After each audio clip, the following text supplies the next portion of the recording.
What's good, superstars? Back with another video. We got another living out of my brokerage video. This is the second one. If you haven't seen my first video, I kind of just go over the basics about what the whole premise is, how it works, how to use margin and all this stuff as the stocks are assets, ETFs are assets, and borrowing against them. So definitely go check out my old video. You can see it up above. I'll put it in the title block above. And you can go check out that video. Before this one, I also have a playlist. So as I add to this series, I'm going to have them all in the same playlist, so you can watch them sequentially if you would like. But anyway, I'm just going to go quickly over what we talked about last video and then get into the spreadsheet. I know a lot of you are here to look at the spreadsheet, see my thought process and whatnot. But anyway, there are a bunch of rules here. So I'm living out of my brokerage. That is the ultimate goal. I am not currently doing that yet. Also, none of this is financial advice. I am not a financial advisor. I am just a guy on YouTube who likes making videos in his car when he waits for his kids to finish their programs. So yeah, that's what we're doing. I am using the Wealthsimple margin and TFSA accounts. The TFSA is able to be linked with my margin account, which gives me extra margin borrowing. Also, lets me utilize the TFSA for the tax-free savings. So I mean, any distributions that come into the TFSA, I am not taxed on, so that's pretty cool. I do get American withholding tax though on any U.S. stocks that pay out distributions in the TFSA. We'll see more of that when I get into the numbers of my distributions in a future video. But the rules for this are: I deposit my funds or paycheck when we get to that point into the brokerage margin / TFSA accounts. Amounts to be determined. So right now, I am splitting it up where I have my high yields in my TFSA and I have my growth in my margin account. Just makes sense in my head. Use the growth in the margin account, expand the margin, and then borrow more against it. It helps to accelerate. So I think I might be changing these percentages up. I showed you in the last video, but anyway, this is what I currently have right now anyways. And then invest the funds that I deposited into stocks and ETFs per the plan. The plan is the breakdown down below. Use the distributions and dividends to pay down the margin. So this allows the margin to be paid down as I get distributions throughout the month. So it's never the maximum margin except for before the first distribution. Withdraw money as needed to pay expenses. Use the margin. But this means you need to be cash flow positive, or if you're going to be spending as much as you are earning, you need to have distributions equal to your expenses. So that's something that I'm not there yet. So right now situation I'm in, not able to be in that at that point yet, but I'm going to show you guys my plan on how to get there. So that's that, and then repeat. So start again. So you get the distributions. Next time you get paid, you do it all over again, or next time you have funds available, you do it all over again. Doesn't matter if it's a paycheck or if it's any type of money that you come upon. That's how it works. The goal over time: snowball the distributions and dividends to surpass the expenses. And then that's financial independence. Basically, the portfolio starts paying for your expenses completely. And number 6, like the video and subscribe to the channel. So that's the things you have to do. Next, spreadsheet. This is the spreadsheet. There's a lot to look at right here. Shout out to Fully Invested 5, Paycheck to Portfolio, Todd Aiken. A bunch of them have been inspirations for me putting together this spreadsheet. I've also taken things from them and kind of just put it all together into my own spreadsheet. But regardless, I've also used a lot of their assumptions you'll see here if you ever follow any of their channels. This is not my numbers. So the first 2 rows actually are my numbers of what I've invested into this strategy for the moment. I'm starting it from scratch. I want to see if I'm able to build up to this type of portfolio. I'm not putting my entire net worth into this quite yet. Maybe we can start transitioning some money over from my RRSP, which I have over contributed to. I know I'll be taxed on any withdrawals, but it's pretty healthy right now, and that is where majority of my investing is taking place at the moment. But this is a little side project that maybe turn into the main project. But anyways, these are not my numbers. I do not make this much per month. This is just generalized, so I just wanted to give you guys the process, and then every month I will update with my numbers. So these first 2 months are actual numbers for the portfolio. Everything else beyond that is estimations, and we'll get to that. There's a lot to dive into here. So for example, this just says monthly paycheck, So let's say I'm making $10,000 a month or whatever your number is, you would put that in here. Margin, annual growth rate. So I did tell you I'm putting the growth in my margin account. I'm assuming that account will grow at a conservative 7% per year. We know the stock market's usually 10 to 15% depending on what you're invested in. So I put 7. I use that number similar to fully invested 5. Shout out to him again. And then my high yield account, I'm going to assume that stays flat. I'm going to assume that stays flat. I do have some conservative funds in there. I know a lot of people think that those funds all completely erode, especially cover call funds. But I do have some funds that have a proven track record to go up and to the right.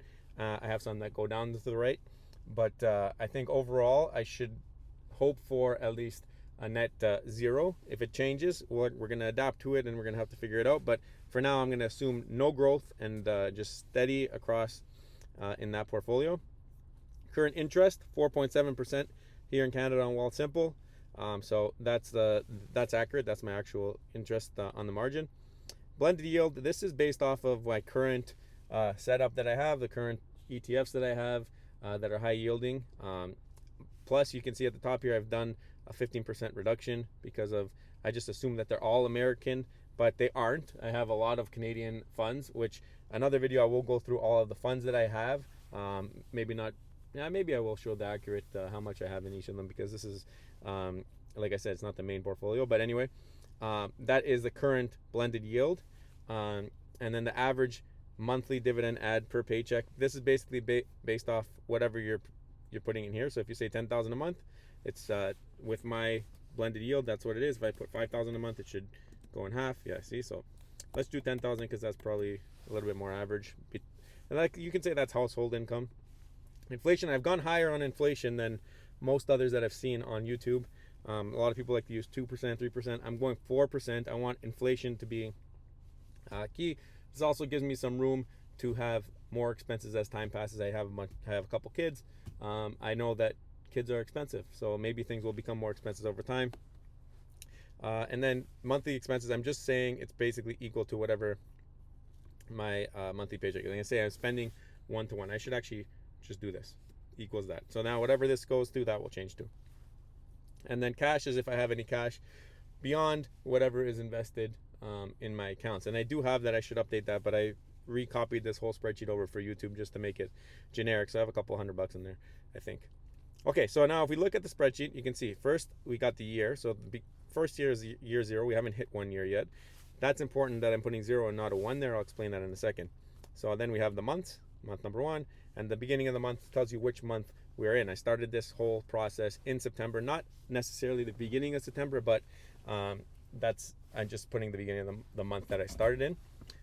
Then I got the 2 portfolios. So margin right now is my growth portfolio, and my TFSA is my yield portfolio, my high yield. This was the split. It's the 40-60 split. If you remember from here, that's what we tried to do there. This is the total portfolio value. And then margin debt, by the end of the month, that was my total. I recorded that number. So I had about $2,000 in margin debt last month. And at the end of the month, I had to pay 85 cents in margin interest. I had 68% equity. That's something that we're tracking here. And it's very important because I do not want to dip below 50% equity. It could happen. It could happen quickly if the market takes a downturn.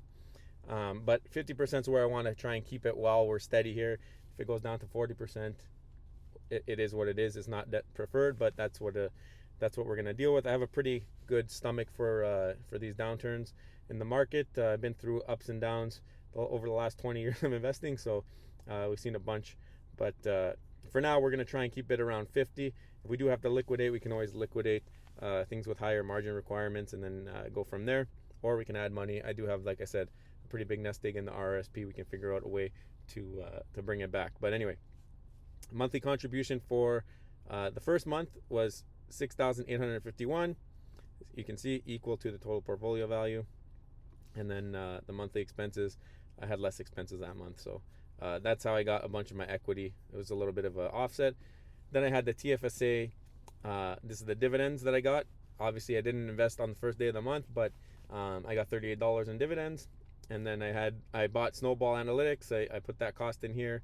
I put the option insurance that I did in there, and margin interest I didn't put in there yet, but I probably will start doing that which is 85 cents. So we'll start then. The actual dividend return in the first month was 11.67%, just because I didn't get every single distribution for the month, right? Now we're into October, and I went a little bit heavier this month, but at the same time, whatever I put in, I took out as margin. So that's why you see the margin equity dropping down, right down to 50. This is where we are right now. So I've contributed 8,000 this month, and I have I'm just saying 8,000 is my expenses. And then I'm also adding the insurance that I did this month, where I buy puts on the SPY to give me some insurance against a swan event where the entire market just crashes in a day or so. If it crashes gradually, those puts won't really be that great for me, but again, small risk for the betterment of the portfolio. And like Trump says something crazy, whole market tanks. At least it's not as bad. It'll still be bad, but it won't be as bad. Okay, so this month here, you can see the breakdown. It's the 40-60% split. Now you can see the debt went up quite a bit. We're at 7.7K, and the interest a little bit. It's projected to be a little bit more. We got a couple of days left in the month, and the equity right around 50% where we want it. And look at the dividends. The dividends went up to 234. Now, again, as the month went on, I didn't put all the 8,000 at the beginning of the month, so we don't have exactly the 46% that you see up here. Instead, we have 30%. But next month, on that portion of funds, I'll have the 40%. But that's why this number should usually be, the actual dividend return will be a little bit less all the time if I am adding money to the account. If I don't add any money, we should see that 46% ballpark percentage. So what is this new category here? Contributions above distribution dollars. Basically, every month, like I mentioned, the distributions are going to go towards paying down the margin. This month, I'm going to have around $235 going down towards paying down the margin. I did contribute an extra $7,000 above that, which is this. Actually, this number should be based off of 8,000 minus L5. So this is based off of last month's distributions. So this is how much I paid above that distribution, because I got the distributions total by the end of the month. I ended up contributing an extra $7,900. That allowed me to have a 50% equity. Next month, I can't contribute that much, or my equity will drop. Look, for example, if I change this to $7,000, if I put $7,000 in next month, my equity goes way below 50%, down to 36%, which is not something that we want. We want to put it so that this stays above 50%. This is a moving target. If the stock market goes up, if my portfolio increases, the total portfolio value will go up. My total equity will go up, which means I can take a little bit more margin to stay around 50%. The portfolio goes down, I can take out less. That's how it works. Trying to do a nice balance here. On top of that, whatever dividends I get also goes towards paying down the margin, opening up margin room that I'm able to invest. So at minimum, I should be able to invest whatever this number is, as you can see in the dividends, the following month. So in the following month, I'm projecting with my 7% increase, which only affects my growth portfolio. This portfolio is not increasing by anything other than my distributions. But yeah, when I add this number plus the 600, that's where I get my 834. Okay, so that's how much I can contribute and still have an equity of 50% or above. So I went through and added these numbers. So these are the monthly contributions. This one, that one would have to be like $150 a week. This will be like $125 a week. This will be $100 a week. And then slowly but surely, as time passes, these numbers will go up. These numbers will go up until we have, let's say I'm making $10,000 a month, like we said. When I get to $5,000 a month, one paycheck is covered. So half of my monthly paycheck is covered. That would be in year 4. When is my full paycheck covered? Monthly paycheck covered, year 6. So in 6 years, I will be able to add my entire paycheck in and withdraw my entire paycheck. But that doesn't necessarily mean that that will be what my expenses are, because if you remember, we put inflation to 4%, which means that when am I going to be covered? Because right now here, let's say that my monthly expenses will be $13,000 at this point based off of inflation, and I'm only making $10,000 a month. I'm not covering my expenses, so I need to continue the method, and here, right here. So this is year 7, monthly expenses are covered. This is with inflation, and peak margin also happens just before that, which would be $244,000 $959 a month. So $1,000 a month on margin, and we're at around 63% margin at that time. So as you can see, over time, it's been increasing because we've been getting bigger and bigger distributions. So we've also been growing the account by 7% every year, slowly but surely. And then eventually we get to our max pay. So that's why we're starting to see that, because once we get to our max pay, then the most we could put in is what we make, right? So we can't put in more than 10 grand if we only make 10 grand. So that's why we stopped contributing an increasing amount at 10,000. This is assuming no pay raises. This is assuming no extra money found. So this is going to be a month-to-month basis. You hope that this is worst case scenario. And if worst case scenario means that in year 7, I'm going to be covering my paycheck in terms of dividends, I think that is a good thing. I mean, retiring in 7 years, that's unheard of. But if you stick to the plan, hopefully it works out. And again, this is a series. We're going to go at it. We're going to keep tracking what's happening. If the market downturns and my equity goes to 30-40%, maybe we're going to have to make some adjustments. We'll talk about those adjustments. But I just wanted to show you guys how the whole thing works, and especially this contribute over above distributions. That's something that I thought was really cool. I wanted to ask you guys, I do have a nest egg in my RRSP. Obviously, if I withdraw, I'm going to get taxed at my pay grade, which is the whole opposite point of having RRSP. You want to push it down the line to when you do retire, so you can pull it out at a lower tax bracket. I would like to know if any of you guys have any experience ever taking money out of your RRSP. Have you ever done it for investment purposes? Do you think it's worth it? Do you think there's other ways? Find other loans, find other ways to get money to help to do things like this. I'd love to hear from you guys. I hope you enjoyed this video. It was a lot of time and effort to try and put this together to make the video, and appreciate thumbs up, any shares, anything like that, and hope you guys enjoyed. The next video on this channel about this portfolio will likely be me going through my assets, what I've picked up as high yielders, what I've picked up as growth stocks. So definitely stay tuned to the channel, hit the bell notification so you know when that video drops, and we'll see you in the next one. I love you.